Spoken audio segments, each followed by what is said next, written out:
ఆయన పరిశుద్ధతలో పాలు పొందటానికి మనల్ని శిక్షిస్తున్నాడు.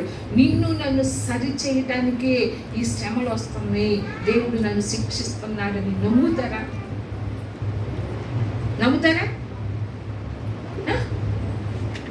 నమ్మితే ధన్యుడు.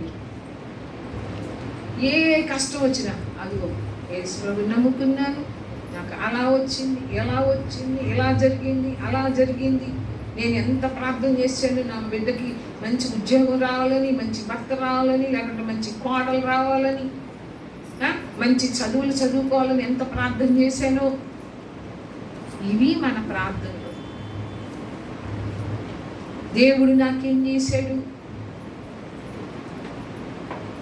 తప్పు. మన బాధతో ఒకవేళ నువ్వు ఎప్పుడన్నా మనస్సుతో అనుకున్నావేమో, కానీ దేవుడి దగ్గర క్షమాపణ అడగండి. ఇక్కడ వాక్యం ఏమంటుందంటే, మన మేలు కొరకే ఆయన మనల్ని శిక్షిస్తున్నాడు. ఆయన పరిశుద్ధతలో పాలు పొందాలని మనల్ని శిక్షిస్తున్నాడు. ప్రస్తుతం అది దుఃఖకరంగానే కనిపిస్తుంది మన కళ్ళకి, ఎందుకంటే మనకి భవిష్యత్తు తెలియదు కదా. అంతేకాదు, నీకెందుకు ఆ శిక్ష వస్తుంది అని కూడా మనం గ్రహించుకోలేకపోతున్నాం. మన ఒక వాక్యం చెప్పాను ఏంటంటే, హిజ్కియా హృదయంలోనంట గర్వించాడట. ఆ గర్వించిన విధానాన్ని బట్టి దేవుడు తన కోపం ఎట్లా చూపించాడంటే ఆ శత్రువులు పంపించాడు. అయితే అది గమనించుకున్నాడు.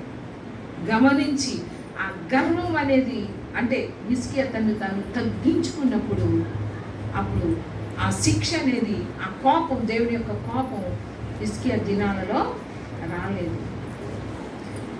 హిజ్కియా గ్రహించాడు, ఓ ఎందుకు యుద్ధానికి వస్తున్నారు వాళ్ళు, ఆ శత్రువులు నా మీదకి ఎందుకు వస్తున్నారు, ఓ నాలో గర్వం, నేను గర్వించాను అందుకని నేను చెప్పి వెంటనే తగ్గించుకున్నాడు. అంటే నీ మీదకి శిక్ష వచ్చిందంటే, ఒక దుఃఖం, ఒక వేదన, ఒక బాధ, ఒక శోధన ఏదైనా వచ్చిందంటే నువ్వు గ్రహించుకోవాలి. అంతేగాని నిందలు వేయకూడదు దేవుడి మీద. ఆయన పరిశుద్ధుడు, ఆకాశమందు ఆసీనుడైన దేవుడు ఆయన. యెషయా ప్రవక్తే, యెషయా ఏమంటున్నాడు? నేను అపవిత్రుడను అంటున్నాడు. ఇప్పుడు కూడా ప్రభువు మన ముందు పెడుతున్నాడు. మన ముందు 2 మార్గాలు పెట్టాడు. ఇరుకు మార్గం, విశాలమైన మార్గం. ద్వితీయోపదేశ కాండం 30వ అధ్యాయము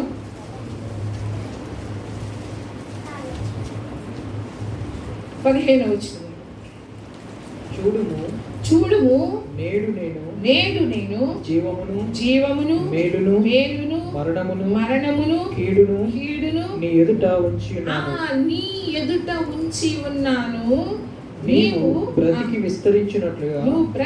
విస్తరించున్నట్లుగా నీ దేవుడైన యెహోవాను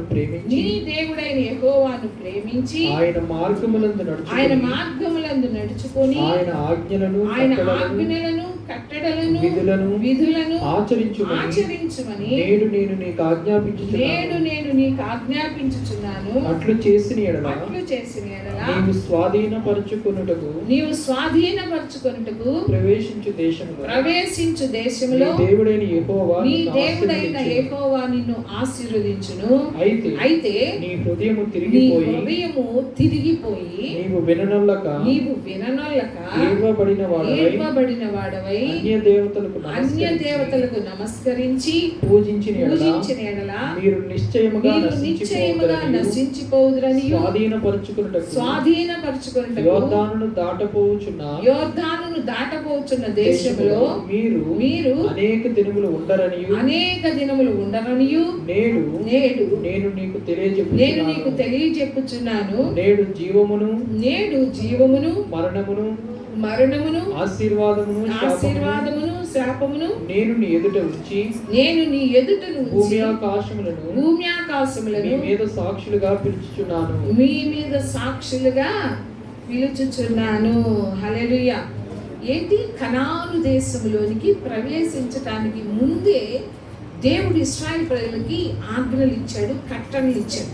మీరు ఈ ఆజ్ఞలను కట్టడలను మీరు పాటించాలి, వెంబడించాలి ఈ ఆజ్ఞల్ని అన్ని. మీ ఎదుట నేను పెట్టదు, మిమ్మల్ని బలవంతం పెట్టను అంటున్నాడు దేవుడు. ఏం పెట్టడు? బలవంతం పెట్టడు అసలు. మీ ఎదుట నేను పెట్టాను, జీవమును పెట్టాను, మరణమును పెట్టాను, ఆశీర్వాదమును పెట్టాను, శాపమును నీ ఎదుట వచ్చి. అది నీ ఇష్టం. నువ్వు ఏది కోసుకుంటావు, ఏది కోసుకుంటావు అది నీ చేతుల్లో పెట్టినప్పుడు, నీ చేతుల్లో అంటే నీ వలన ఏదైనా జరిగినప్పుడు మళ్ళీ మనం దేవుణ్ణి అనుకోకూడదు కదా. దేవుడు ఏమన్నాడు?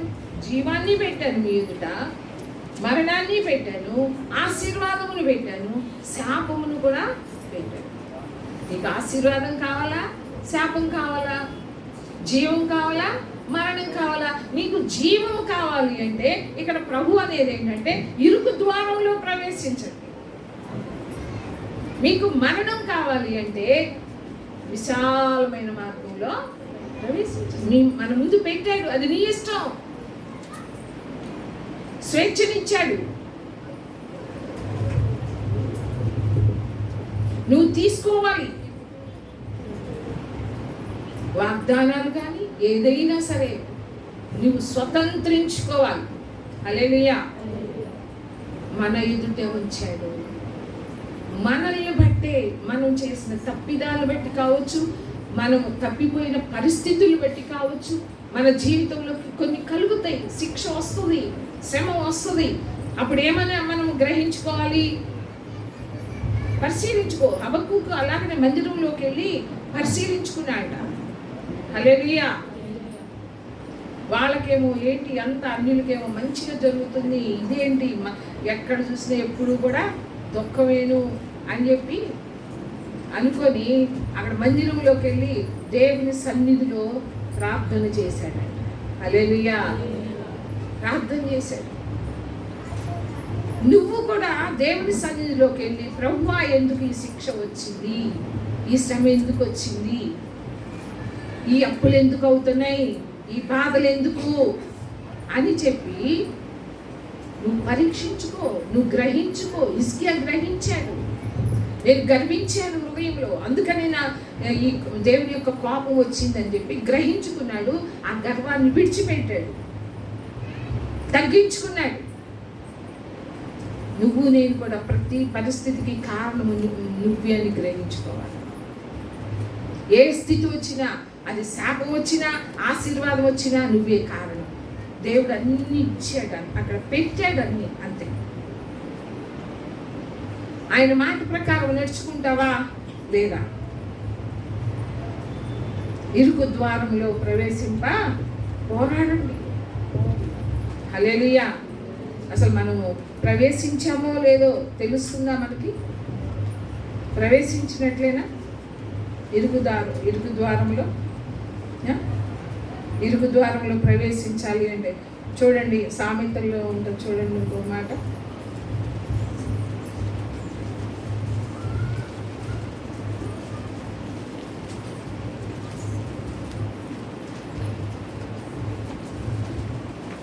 ఎనిమిదో అధ్యాయము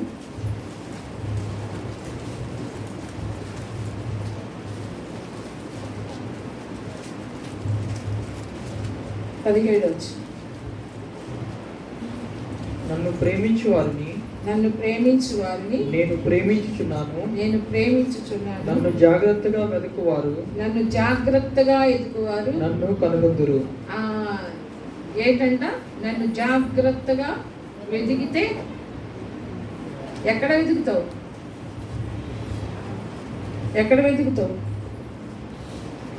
ఇరుకు మార్గంలోనా, విశాల మార్గంలోనా? ఎక్కడ వెతకాలా? ఆయన ఎక్కడ దొరుకుతాడు? నన్ను వెతుకువారు నన్ను కనుగొంటారంట. కనుగొన్న వారికి ఏం కలుగుతుందంటే 35వ వచనంలో చూడండి. నన్ను కనుగొనువాడు జీవమును కనుగొంటాడంట. హల్లెలూయా. నన్ను వెతుకువాడు నన్ను కనుక్కుంటాడు, నన్ను కనుగొనువాడు జీవము కనుగొంటాడు. హల్లెలూయా. నువ్వు కనుక్కోవాలి. ఆ ద్వారం నీకు కనపడదు, బాగా కనపడదు, అది చాలా చిన్నది, ఇరుకు.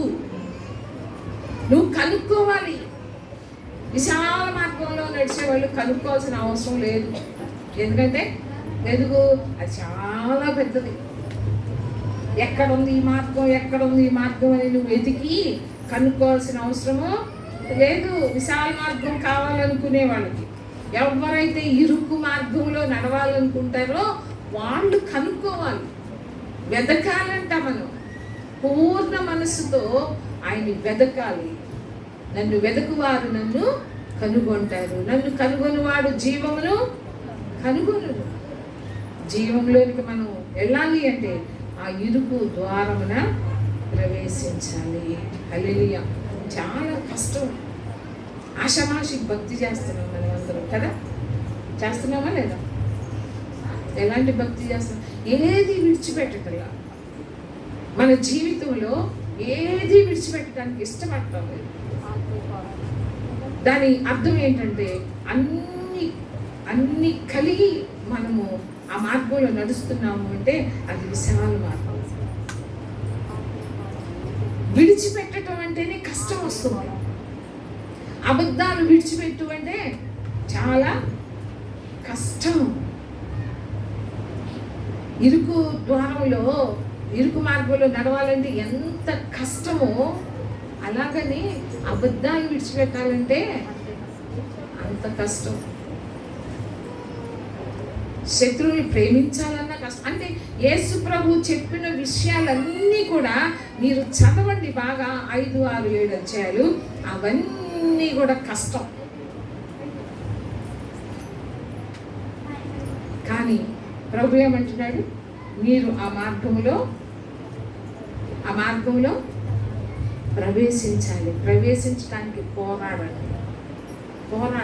లోపలికి వెళ్తే చాలు. ఏంటి? ఇప్పుడు మనం ఎక్కడున్నాం? ప్రవేశించటానికి పోరాడండి అంటున్నాడు. ఈ విశాల మార్గము ఎంతో ఆకర్షణీయంగా కనపడుతుంది కదా. కనపడుతుందా? సినిమాలు వదలాల్సిన అవసరం లేదు, సీరియల్స్ వదలాల్సిన అవసరం లేదు, జబర్దస్తులు వదలాల్సిన అవసరం లేదు, జక్కా బండ్లు వదలాల్సిన అవసరం లేదు.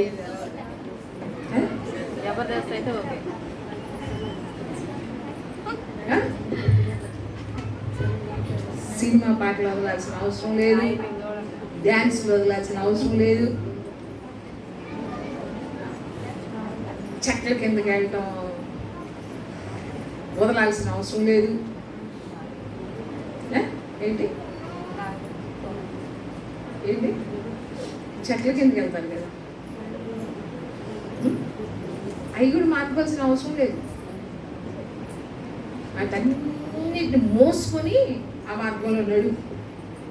చివరికి ఎక్కడికి వెళ్తుంది ఆ మార్గం?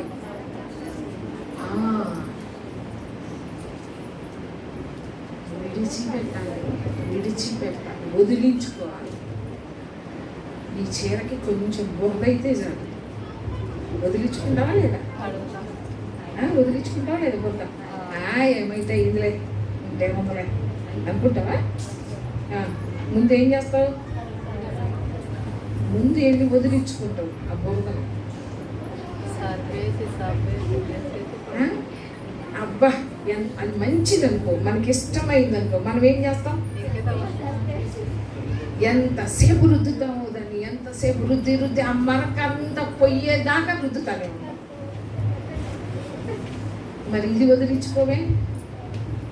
లాగుతున్నాయి నిన్ను. ఏం లాగుతున్నాయి? ఈ లోకపు నటన గతించిపోతుంది. ఈ లోక ప్రేమలు, ఈ లోక నటనలు అన్ని గతించిపోతాయి. హల్లెలూయా. వద్దు లోకాన్ని ప్రేమిస్తే తండ్రి ప్రేమ మనలో ఉండదు. నువ్వు అటన్నా ఉండు, ఇటన్నా ఉండు, అటు ఇటు కాకుండా ఎలా అడుగుతుంది. అందుకని యేసు ప్రభు ఏం చెప్పారు? చల్లగానైనా ఉండు, వెచ్చగానన్నా ఉండు, నిలువెచ్చని స్థితి వద్దు. భక్తి చేస్తే ఇరుకు మార్గంలో నువ్వు నడు, దాంట్లో ప్రవేశించడానికి పోరాడు. విశాల మార్గంలో నేను నడుస్తాను, నేను హాయిగా ఎటైనా పరిగెత్తవచ్చు, ఇటు పరిగెత్తవచ్చు, చూసుకొని నడవాల్సిన అవసరం నాకు లేదు. ఇరుకు మార్గం అనుకో, ఇరుగు నడవాల్సి వస్తుంది, కూర్చొని నడవాల్సి వస్తుంది. బాగా హైట్ ఉన్నారనుకోండి, ఆ వాకి చిన్న కిందకు ఉందనుకోండి, అలాంటి పొడవాటాలకి ఎంత కష్టం.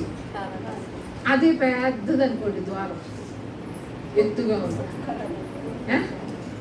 చక్కగా ఏం కష్టం లేదు, అక్కడ వెళ్ళిపోవచ్చు. విశాల మార్గం అది, ఇరుకు మార్గం. నువ్వు ఏమి వదిలిపెట్టాల్సిన అవసరం లేదు. ఆ మూట మోసుకెళ్ళి, ఆ మూటలన్నీ మోసుకెళ్ళి.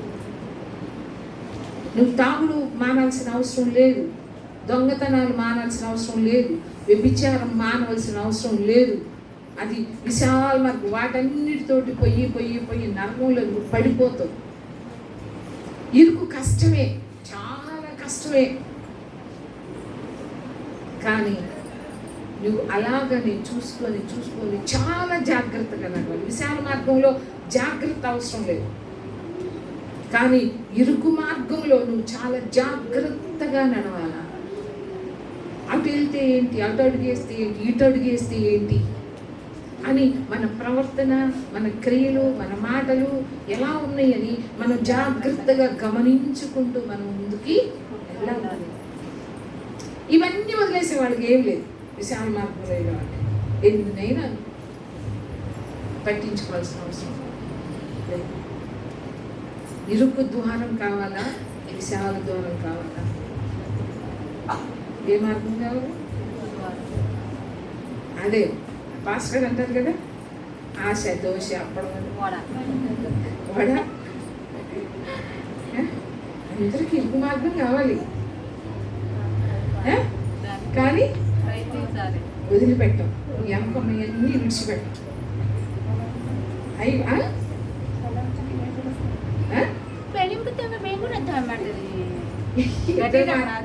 ఇద్దరు మాట్లాడింది ఒకడు నాకు అర్థం కాదు. బలవంతంగా వదిలించుకొని వస్తారా? ఇన్ని సంవత్సరాలు అయితే ఏమేమి వదిలించుకున్నారు చెప్పండి.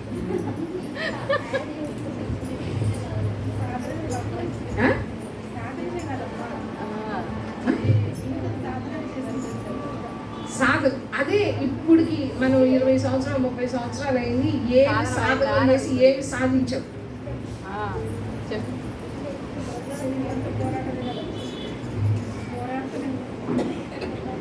పోరాడండి. మన అందుకనే దేవుడు జీవిత కాలం అంతా మనం ఏం చేయాలి? పోరాడుతూనే ఉండాలి. ఒకటి గుర్తు పెట్టుకో, దేవుని సన్నిధిలో మనం బ్రతిలాడుకోవాలి. ఆయనతో మనము సంబంధం పెట్టుకొని ఆయనతో మనం కనుక అంటే ప్రార్థన ద్వారా, అంటే ఆయన మన బలహీనతలు కావచ్చు, మన స్వభావాన్ని బట్టి కావచ్చు, మనలో ఏమున్నాయో మనకి తెలుసు కాబట్టి దేవుని సన్నిధిలో మనల్ని మనం ఒప్పుకోవాలి. ప్రభు, ఇది నా స్థితి, నాయన నా హృదయం చూస్తే నాకే అసహ్యం వేసేలాగా ఉంది ప్రభు, నా స్థితి, నా హృదయ స్థితి ఎంత ఘోరమైన వ్యాధి కలిగిందో అని నువ్వు గ్రహిస్తున్నావు. అసలు ముందు నీ హృదయం ఏంటో చెప్పండి, ఇటు తిరగండి. నీ హృదయ స్థితి ఏంటో నువ్వు గమనిస్తున్నావా? నీ హృదయం ఎంత భయంకరమైన వ్యాధి ఉందో గమనిస్తున్నావా? గమనిస్తున్నారా ఎవరన్నా? అమ్మా, నీ హృదయం ఎంత భయంకరమైన వ్యాధి కలిగిందో నువ్వు గ్రహిస్తున్నావా? నువ్వు గ్రహిస్తే నువ్వు ధన్యుడివే. వాక్యంలో ఉంటుంది, హృదయం ఘోరమైన వ్యాధి కలిగింది, దాన్ని గ్రహించగలిగిన వాడు ఎవడు గ్రహించగలుగుతాడు? ఆయన వాక్యపు వెలుగులో. అది ఒక అద్దం. వాక్యం అనేది అద్దం. ఆ అద్దం, వాక్యం అనే అద్దంలో చూసుకుంటే మన హృదయం చూసి గుండెలు బాదుకుంటారు. నిజంగా నీ స్థితి ఏంటో ఆ వాక్యపు వెలుగులో చూసుకుంటే గుండెలు బాదుకుంటూ ఏడుస్తారు. అవునా కాదా? ఏమ్మా వెనక కళ అవునా కాదా? వాక్యపు వెలుగులో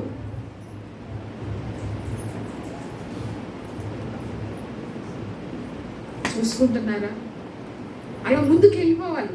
అంటే ఇది ఇరుకు మార్గం. అంటే మనం అన్నీ కూడా దేవుని సన్నిధిలో దేవునితో సహవాసం చేస్తూ, ప్రభువా నా స్థితి ఇది నాయన, నా స్థితి అది ప్రభువా, నా వల్ల కావటం లేదు నాయన, నీ సహాయం నాకు కావాలి ప్రభువా అని మనం ఆయన బ్రతిలాడుకోవాలి, అడుక్కోవాలి, మనం దీనంగా అడుక్కోవాలి. దేవుణ్ణి కమెంట్ చేయడానికి లేదు అక్కడ, మనకి అధికారం చూపించడానికి. గట్టిగా ఏం ప్రభువా నువ్వెందుకు చేయవు, నాకు నేనేం చేశాను, ఏం తప్పు చేశాను అని నువ్వు అడగడానికి లేదు అక్కడ. కాబట్టి ఇరుకు ద్వారమున ప్రవేశించడానికి పోరాడండి. దానిలో ప్రవేశించే వాళ్ళు చాలా కొద్ది మంది. ఆ కొద్ది మందిలో ఎవరెవరు ఉన్నారు? చిన్న మంద అని పిలుస్తున్నారు దేవుడు. చిన్న మంద ఎవరెవరు ఉంటారు? ఆ చిన్న మంద, ఆ కొందరిలో ఎవరెవరు ఉన్నారు?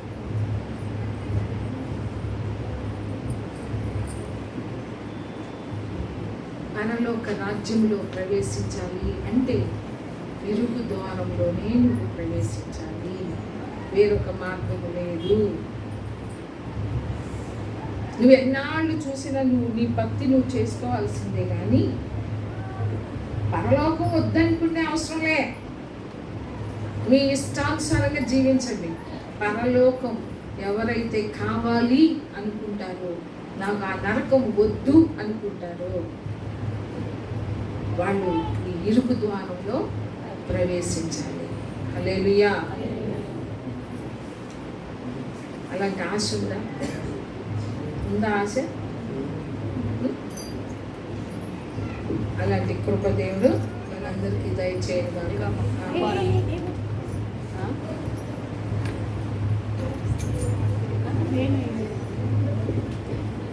పోరాటం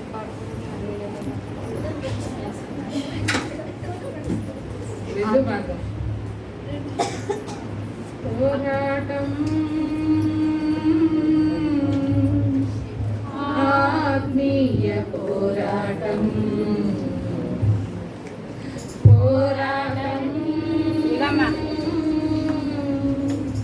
ఆత్మీయ పోరాటం, చివరి శ్వాస వరకు ఈ పోరాటం ఆగదు. చివరి శ్వాస వరకు ఈ పోరాటం ఆగదు. సాగిపోచున్నాను సిలువను మోసుకొని, నా గమ్య స్థానానికి. సిలువను మోసుకొని నా గమ్య స్థానానికి. పోరాటం, ఆత్మీయ పోరాటం, పోరాటం, ఆత్మీయ పోరాటం. నా యేసుతో కలిసి పోరాడుచున్నాను. అపజయమే ఎరుగని జయశీలుడాయన. నా యేసుతో కలిసి పోరాడుచున్నాను. అపజయమే ఎరుగని జయశీలుడాయన. నా యేసు కొరకే సమర్పించుకున్నాను. నా యేసు కొరకే సమర్పించుకున్నాను. ఆగిపోను నేను, సాగిపోచున్నాను. ఆగిపోను నేను, సాగిపోచున్నాను. పోరాటం, ఆత్మీయ పోరాటం, పోరాటం, ఆత్మీయ పోరాటం. నా యేసు వెళ్ళిన మార్గములేనని, అవమానములైనా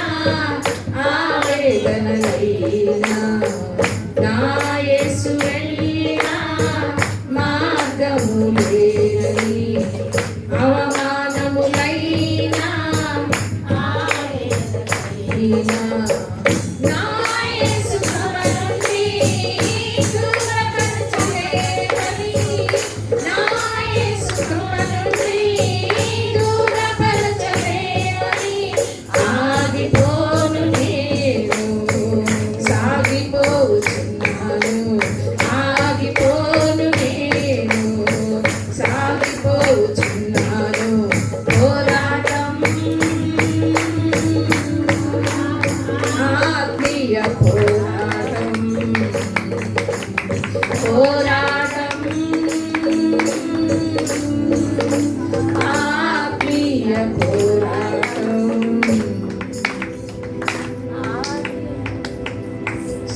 ప్రార్థన చేశాం. ఈ పోరాటం ఆగదు. ఈ పోరాటం మన జీవిత కాలం అంతా కూడా ఈ పోరాటం ఉన్నది. చివరి శ్వాస వరకు ఈ పోరాటం ఆగదు. మనకి ఎప్పుడూ పోరాటమే. మన శరీరంతో పోరాటం, లోకంతో పోరాటం, సైతాన్తో పోరాటం. మన జీవిత కాలం అంతా పోరాటమే.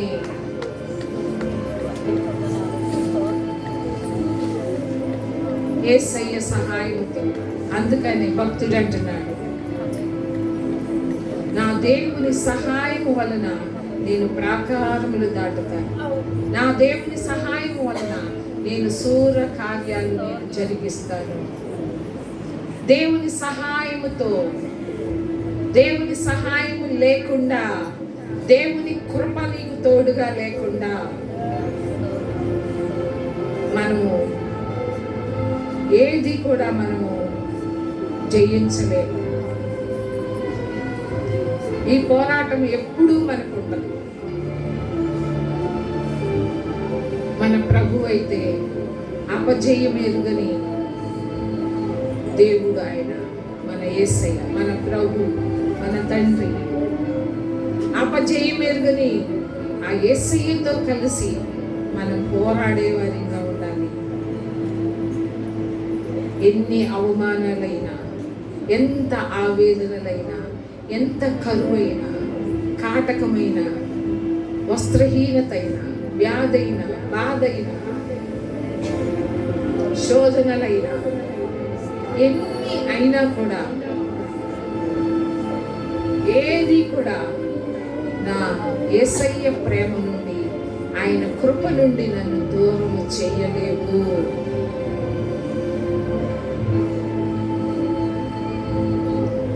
ఆయనతో కలిసి పోరాడాలి. ఇరుకు మార్గం ఇది, చాలా ఇరుకు, కష్టమే, కానీ అసాధ్యమైంది కాదు. మన సత్క్రియలను చూసి మనుషులందరూ మన సత్క్రియలను చూడాలి. మనలో యేసయ్య ప్రేమను చూడాలి. శత్రువులు ప్రేమించే ప్రేమ, హింసించే వారి కొరకు ప్రార్థన చేసే ప్రేమ, వారిని దీవించే ప్రేమ, అలాంటి ప్రేమ మనం కలిగి ఉండాలని దేవుని వాక్యం సెలవిస్తుంది.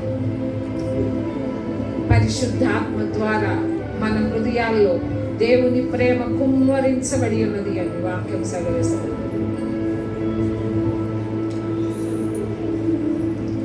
చెప్పుకోవాలి, దేవుని సన్నిధిలో కన్నీరు కార్చాలి. మన బలహీనతలు ఇంకా ప్రభువా ఆ ద్వారములో ప్రవేశించకుండా ఇంకా నన్ను వెనక్కి లాగుతూనే ఉన్నాయి ప్రభువా. చెడ్డ అలవాట్లు, చెడ్డ మాటలు, బంధువులు ఎంతో మంది వెనక్కి లాగుతున్నారు, ఎంతో మంది స్నేహితులు లాగుతున్నారు. నా పాపం నన్ను వెనక్కి లాగుతుంది, నన్ను ముందుకు వెళ్ళనీయటం లేదు ప్రభువా. మీ సహాయం నాకు కావాలి. ఎంత పాపినైనా ఆయన సన్నిధిలో మనం ఒప్పుకున్నప్పుడు ఆయన క్షమించే దేవుడు. ఆయన క్షమిస్తాడు తప్పకుండా. ఇవన్నీ ఆయన జీవపు మాటలు. ఇవన్నీ కూడా 5, 6, 7 అధ్యాయాలు ఉన్న మాటలన్నీ జీవపు మాటలు. ఏది కూడా మనం తీసేయకూడదు. ఈ నా మాటలు విని వాటి చొప్పున జరిగించేవాడు. ప్రభువా ప్రభు అని పిలిచినంత మాత్రాన పరలోక రాజ్యంలో చేరము అని ప్రభువే స్వయంగా సెలవిస్తున్నాడు. మనం ఎక్కడున్నాం? విశాల మార్గంలో నడుస్తున్నామా?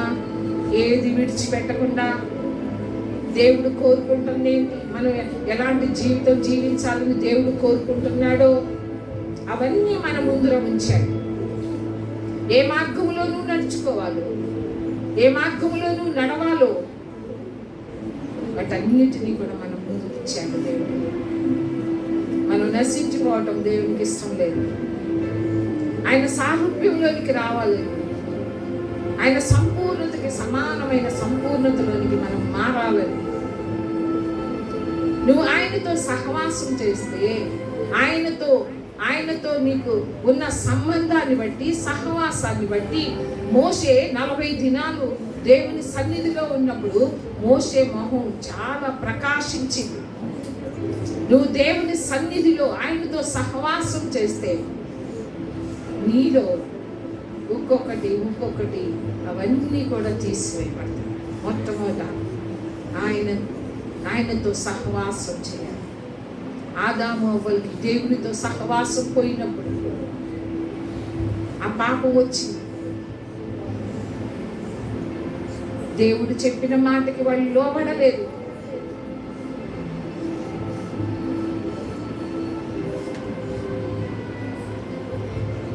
ప్రార్థన చేయకవసరం.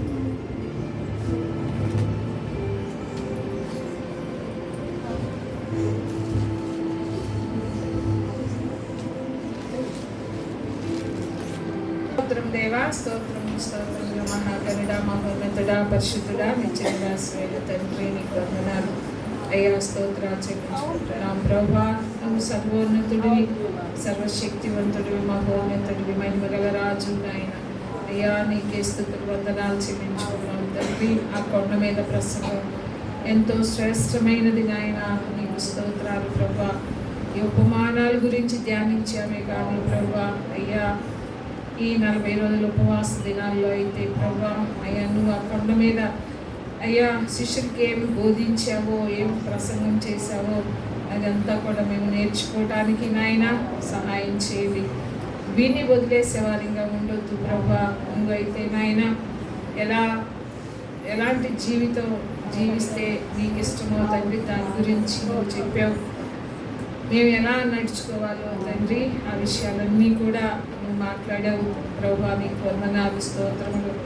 నిజమే, అది ఎంతో కష్టమైన ఆయన. ఎందుకంటే పై రూపం కాదు నువ్వు చూసేది, మా అంతరంగాన్ని చూస్తావు. కాబట్టి ప్రభువా మా అంతరంగంలో తండ్రి మార్పు వచ్చిందా రాలేదా అని ప్రభువా నువ్వు పరిశోధించే దేవుడు. కాబట్టి నాయన పైకి నాయన వేషధారణగా తగ్గించుకుంటున్నామేమో, భక్తి కలిగి ఉన్నామని మేము అనుకుంటున్నామేమో దేవా.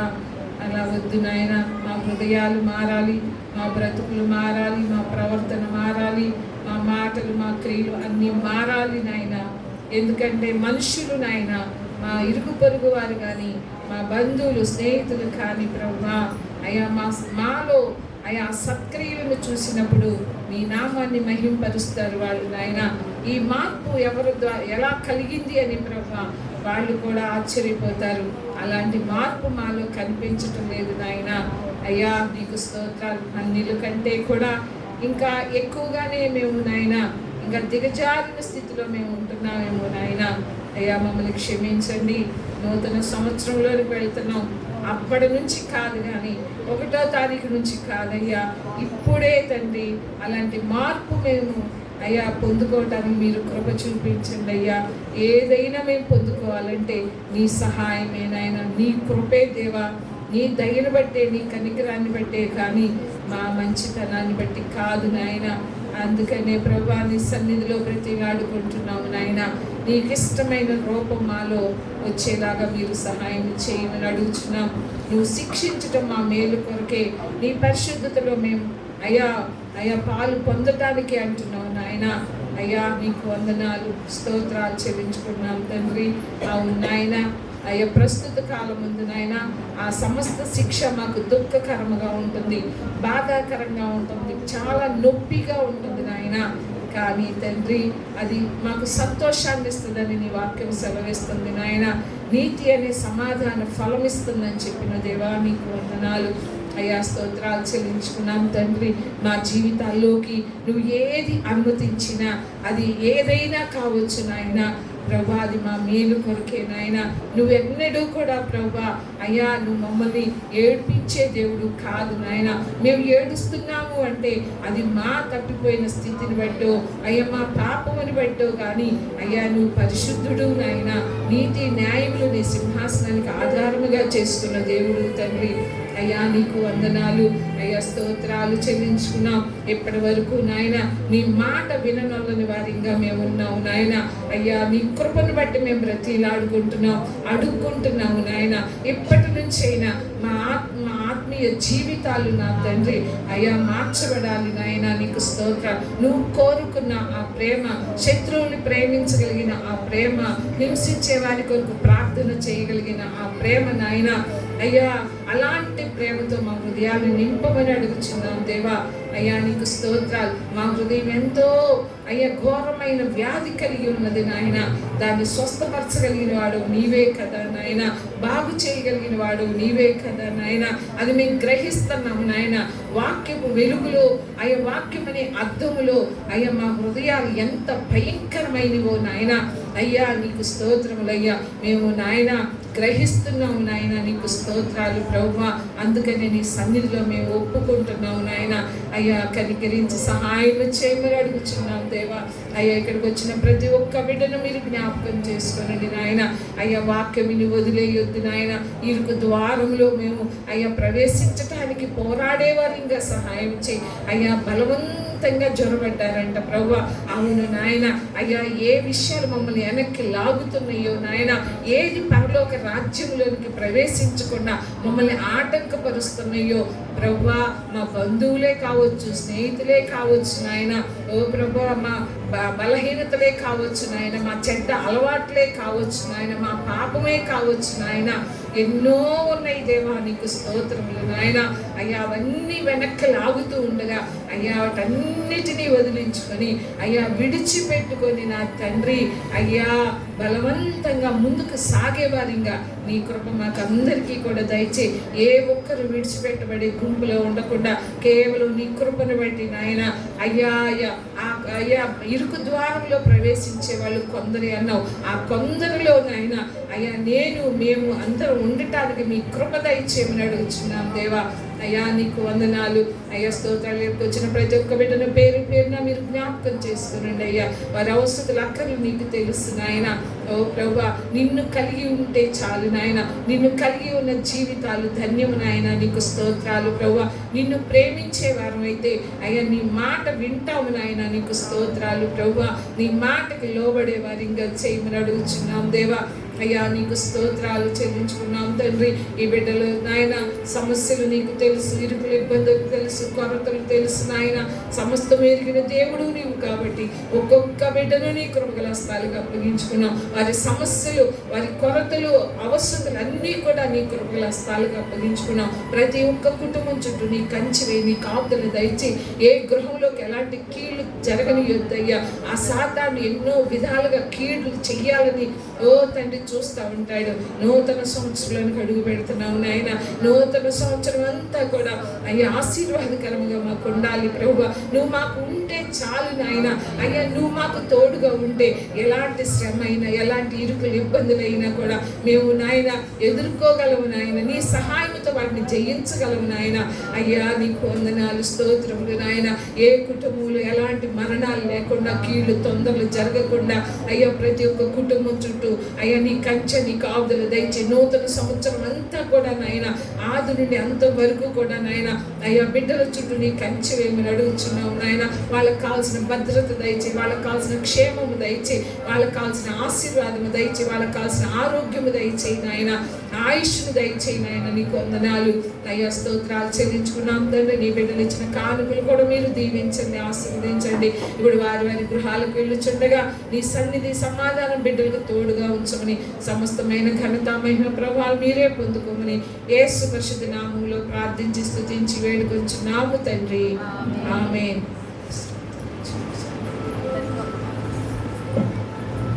అందరికీ వందనాలు.